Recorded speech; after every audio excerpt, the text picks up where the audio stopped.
নমস্কাৰ বন্ধুসকল, আজি মই বেছিমাৰী মাৰ্কেটৰ অকমান উত্তৰ ফালে আহিছোঁ, অলপ উত্তৰ ফালে। তাৰমানে আমাৰ এই বেছিমাৰী অঞ্চলৰ মানুহখিনিয়ে কি ধৰণৰ চব্জি খেতি কৰে মই আজি আপোনালোকক দেখুৱাবৰ কাৰণে আহিছোঁ। তো কথা হ'ল বন্ধুসকল, মোৰ ভিডিঅ'টো আজি স্কিপ নকৰিব, স্কিপ নকৰাকৈ আৰম্ভণিৰ পৰা শেষলৈকে নিশ্চয় চাব। চালে আপোনালোকে অৱশ্যই গম পাব আজি আপোনালোকক এই বেছিমাৰী মানুহৰ এই খেতি বাতি কৰাৰ তাৰমানে ধৰণ পদ্ধতি আজি মই আপোনালোকক এই ভিডিঅ'টোৰ মাজেদি A to Z জনাই দিবলৈ গৈ আছোঁ। কথা হ'ল বন্ধুসকল, আপোনালোকৰ খবৰ কেনে আছে মোক কমেণ্ট কৰি জনাব। মই এতিয়া খেতিলৈ গৈ আছোঁ, ইফালে খেতি আছে, মাটিৰ ইমান গুণাগুণ ভাল আৰু খেতি বাতি ইমান ধুনীয়া হয়। আপোনালোকে খেতিৰ ধৰণটো চালে আপোনালোকে নিশ্চয় গম পাব। মই আপোনালোকক সেইকাৰণে লৈ গৈ আছোঁ দেখুৱাবৰ কাৰণে। মই আজি আলোচনা কৰিম নতুন এক ধৰণৰ খেতি লৈ গ'লে আপোনালোকে নিশ্চয় গম পাব যে খেতিত মই উপস্থিত হ'লে আপোনালোকে নিশ্চয় গম পাব যে মই কোনটো খেতিৰ ভিডিঅ' আপোনালোকক দিবলৈ গৈ আছোঁ। তো মই নিজে বিধানটো কিনি দিছিলোঁ শিৱা ইষ্ট ৱেষ্ট কোম্পানীৰ শিৱা কোমোৰাৰ গুটি কিনি দিছিলোঁ। তো চাওক বন্ধুসকল কেনেকৈ লাগিছে চাওক। আপোনালোকক মই দেখুৱাবৰ কাৰণে লৈ আহিছোঁ। আপোনালোকে খেতি বাতি কৰিবই লাগিব। মোৰ প্ৰধান উদ্দেশ্যই হ'ল এইটো, আপোনালোকক খেতি মই কৰিবই লাগিব বুলি কৈছোঁ যে আপোনালোকে এই পদ্ধতিমতে আপোনালোকে খেতি কৰক, আপোনালোকে 100% সফলতা অৰ্জন কৰিব পাৰিব। চাওক ইফালে মই খেতি আপোনালোকক দেখুৱাবৰ কাৰণে আহিছোঁ বেছিমাৰীৰ পৰা অকণমান উত্তৰ ফালে। তো বন্ধুসকল নিশ্চয় গম পালে, আপোনালোকক মই যে অলপ আগতে দেখুৱাই দিলোঁ, আপোনালোকে নিশ্চয় গম পাই আছে অলপখিনি মাটিত যে কোমোৰা পুলিখিনি লগাইছিল। আৰু কোমোৰা খেতি কৰাৰ পিছত চাওক এইটো হ'ল শিৱা ইষ্ট ৱেষ্ট কোম্পানীৰ শিৱা কোমোৰা। এইটো হ'ল লোকেল জাতৰ কোমোৰা। এইটো বজাৰৰ চাহিদা বহুত বেছি। আপোনালোকে যদি এটা কোমোৰা বজাৰলৈ লৈ যায় মোটামুটি 40ৰ পৰা 50 টকাকৈ এটা কোমোৰা বিকিব পাৰিব। তো আপোনালোকে মোৰ ভিডিঅ'টো কোন ঠাইৰ পৰা চাই আছে মই আপোনালোকক অশেষ ধন্যবাদ জ্ঞাপন কৰিছোঁ। তো আপোনালোকেও দেৰি নকৰিব, ততাতৈয়াকৈ আপোনালোকেও খেতি বাতি কৰিবৰ কাৰণে মনোযোগী আগ্ৰহী হ'ব। তো আপোনালোকে যিকোনো ঠাইৰ পৰা আপোনালোকৰ যদি এনেকুৱা খেতি কৰিবৰ কাৰণে ইচ্ছুক বা খেতি কৰাৰ মনোনিৱেশ কৰিছে তেনেহ'লে আপোনালোকে দেৰি নকৰিব, পলম নকৰিব। বৰ্তমান যিটো সময় চলি আছে এইটো সময়ত আপোনালোকে ইষ্ট ৱেষ্ট কোম্পানীৰ শিৱা কোমোৰাৰ গুটি আপোনালোকে পচাই দিয়ক আৰু আপোনালোকৰ খেতিত লগাওক। আপোনালোকে চাব পাৰিব এটা কোমোৰাত চাওক কিমান ডাঙৰ ডাঙৰ হৈছে আৰু খেতিত কি পদ্ধতি অৱলম্বন কৰা হৈছিল। A to Z কথাখিনি মই আজি এই ভিডিঅ'টোৰ মাজেদি আপোনালোকক জনাই দিয়া আছোঁ। কথা হ'ল আপোনালোকে যদি মোৰ চেনেলৰ নতুন ভিউৱাৰ্ছ হিচাপে আছে তেনেহ'লে আপোনালোকে মোৰ চেনেলটো ছাবস্ক্ৰাইব কৰি দিয়ক আৰু কাষত থকা বেল ঘণ্টিটো লাহেকৈ বজাই দিয়ক। এনেকুৱা ধৰণৰ উন্নত জাতৰ ৰাসায়নিক আৰু বৈজ্ঞানিক পদ্ধতিৰে কৰা খেতিৰ ভিডিঅ' অলৰেডি আপোনালোকে পাই থাকিব। তো কথা হ'ল এটা মোটামুটি এই খেতিটো যদি আপোনালোকে চাওক কোমোৰাখিনি যদি কাটিবলৈ হয় সৰু মোটামুটি 2 কঠামান মাটি হ'ব। ইয়াত মোটামুটি 400ৰ ওপৰত কোমোৰা কাটিব পাৰিব। 3-4 দিন পিছে 400ৰ ওপৰত কোমোৰা কাটি আছে খেতিয়কে। তো বৰ্তমান খেতিয়কে খেতিত উপস্থিত নাই যদিও আপোনালোকক দেখুৱাই আছোঁ। তো কথা হ'ল এইটো খেতি কৰিবলৈ হ'লে আপোনালোকে গোবৰ সাৰৰ অকণমান তাৰমানে বেছি দিব লাগিব। গোবৰ সাৰটো বেছি দিলে কি হয় খেতিত তাৰমানে গছবিলাকৰ গ্ৰ'থটো বাঢ়ি যায় অট'মেটিকলি। তো কথা হ'ল খেতিত যাতে ঘাঁহ নহয় তাৰ কাৰণে আপোনালোকে প্ৰস্তুতি ল'ব আৰু খেতিৰ মাজে মাজে আপোনালোকে ডং দি দিব যাতে পানী জমা হৈ থাকে আৰু গছৰ গুৰিত যাতে পানী জমা নহয় সেইকাৰণে আপোনালোকে গছৰ গুৰিত অকণমান মাটি ওখকৈ দিব। মাটি অলপ ওখকৈ দিয়াৰ লগে লগে গছত তাৰমানে যাতে পানীয়ে জমা হৈ গছৰ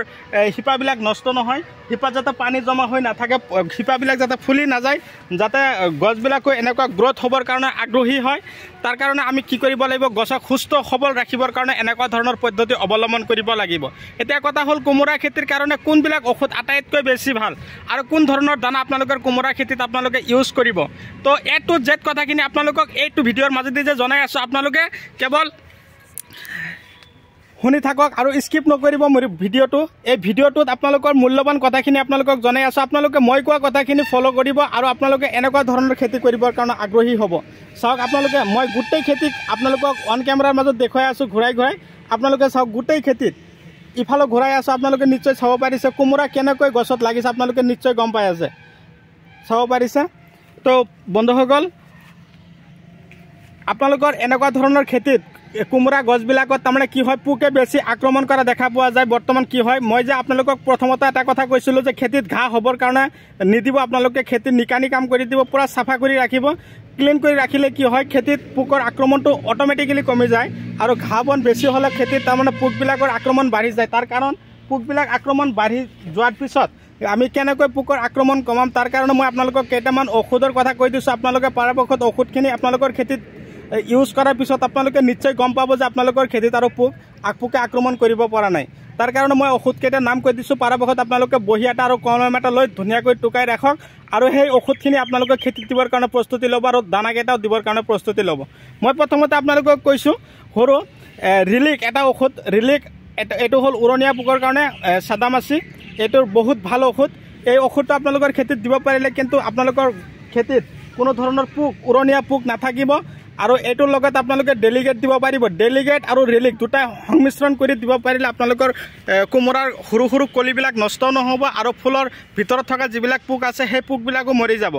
আৰু পাতবিলাক কেঁচুৰি মাৰি দিয়ে হেতাৰ পৰা ৰঙা পৰা হৈ যায় তেতিয়া আপোনালোকে দাহাত স্প্ৰে কৰিব পাৰিব দাহাত ইমান এটা ভাল ঔষধ তাৰমানে যেনেকুৱা ধৰণৰ এক ধৰণৰ পোক আছে আমাৰ চকুৰে মদিব নোৱাৰি সেই পোকবিলাকে তাৰমানে পাতত বহি কিনে পাতবিলাক ফুলাই দিয়ে তাৰ কাৰণে আপোনালোকে দাহাত ঔষধটো পৰাপক্ষত স্প্ৰে কৰিব দাহাত ঔষধটো বহুত ভাল ঔষধ আৰু এই কোমোৰা গছৰ আগবিলাক যদি এনেকুৱা ধৰণৰ পুৰি গৈছে এনেকুৱা ধৰণৰ ৰঙা হৈ গৈছে তেনেহ'লে আপোনালোকৰ অন্তিম সময়ত এটা ঔষধ দিব খেতিত অন্তিম সময়ত দিব পৰা খেতিত ঔষধটোৰ নামে হ'ল চেমোটিছ এই চেমোটিছ ঔষধটো যদি আপোনালোকে এবাৰ খেতিত দিয়ে আপোনালোকে বাৰে বাৰে দিবৰ কাৰণে প্ৰস্তুতি ল'ব এবাৰ যদি আপোনালোকে চেমোটিছ ঔষধটো খেতিত স্প্ৰে কৰে তো মোটামুটি কথা হ'ল 15 দিনৰ কাৰণে আৰু আপোনালোকৰ খেতিত ঔষধৰ কোনো প্ৰয়োজন নহ'ব তো বন্ধুসকল মোৰ ভিডিঅ' চাই কেনে পালে আপোনালোকে কমেণ্ট কৰি জনাব আপোনালোকৰ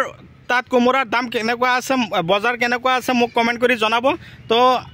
মই বহুগুণ আনন্দিত হ'ম আৰু কথা হ'ল মোৰ ভিডিঅ'টো যিমান পাৰে আপোনালোকে শ্বেয়াৰ কৰিব এটা শ্বেয়াৰৰ কাৰণে চাব পাৰিব আপোনালোকৰ বা আমাৰ অসমীয়া মানুহখিনিয়ে যাতে এনেকুৱা ধৰণৰ প্ৰতিজন অসমীয়া মানুহৰ ঘৰে ঘৰে যাতে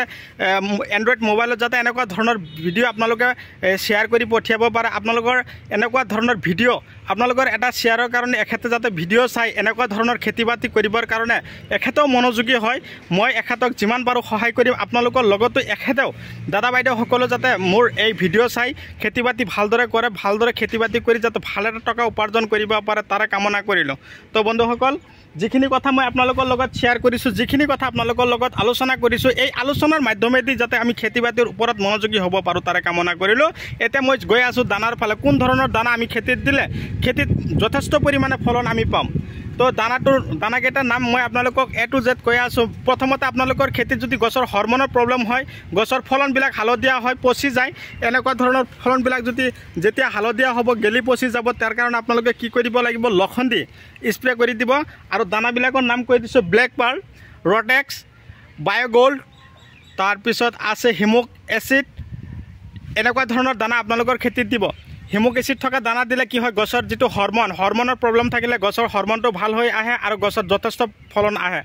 তো আপোনালোকে লগাব কেনেকৈ এটা গছৰ পৰা আৰু এটা গছৰ ডিষ্টেঞ্চ ৰাখিব 5 পৰা 6 ফুট আপোনালোকৰ নিজৰ ইচ্ছামতে লগাব 5 ফুট বাই 5 ফুট বা 6 ফুট বাই 6 ফুটকৈ আপোনালোকে লগাব পাৰিব আৰু শাৰীৰ পৰা শাৰীৰ দূৰত্ব সেম 6 ফুট বাই 6 ফুট বা 5 ফুট বাই 5 ফুট 1 ফুট আপোনালোকে বেছি দিব পাৰিব কমো দিব পাৰিব আৰু কথা হ'ল কি গছত চাঙৰ ওপৰত আপোনালোকে গছ যেতিয়া উঠাই দিব হেণ্ডালি দিব তেতিয়া আপোনালোকে সাৱধানতা অৱলম্বন কৰিব যাতে পোকে আক্ৰমণ কৰিব নোৱাৰে তাৰ কাৰণে আপোনালোকক যিকেইটা পোকৰ ঔষধৰ নাম কৈছোঁ আপোনালোকে A to Z কথাখিনি শুনিছে নিশ্চয় আৰু সেইখিনি ঔষধ আপোনালোকে দিবৰ কাৰণে প্ৰস্তুতি ল'ব বুলি মই আশা ৰাখিলোঁ আৰু এটা কথা মই আপোনালোকক ক'বলৈ গৈ আছোঁ মানে কি গছৰ গুৰিত আপোনালোকে মাজৰ সময় আপোনালোকে কি কৰিব লাগিব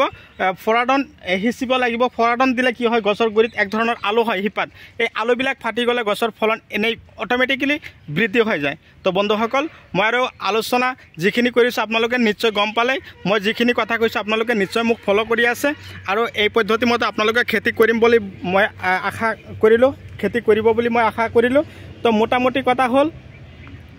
যে এই ধৰণৰ দানা এই ধৰণৰ ঔষধ যেতিয়া আমি খেতিত দিম আপোনালোকৰ যদি দানা আপোনালোকৰ ফালে বিচাৰি পোৱা নাই তেনেহ'লে আপোনালোকে মোক যোগাযোগ কৰিব মই আপোনালোকক দানা আৰু ঔষধ যোগান ধৰিবৰ কাৰণে প্ৰস্তুতি ল'ম আৰু এনেকুৱা ধৰণৰ খেতিও যাতে আপোনালোকৰো হয় মোৰো হয় তাৰে কামনা লৈ আজিৰ ভিডিঅ' মই এইখিনিতে অন্ত পেলাইছোঁ পৰৱৰ্তী ভিডিঅ'ত মই পুনৰাই আপোনালোকক লগ পাম ধন্যবাদ।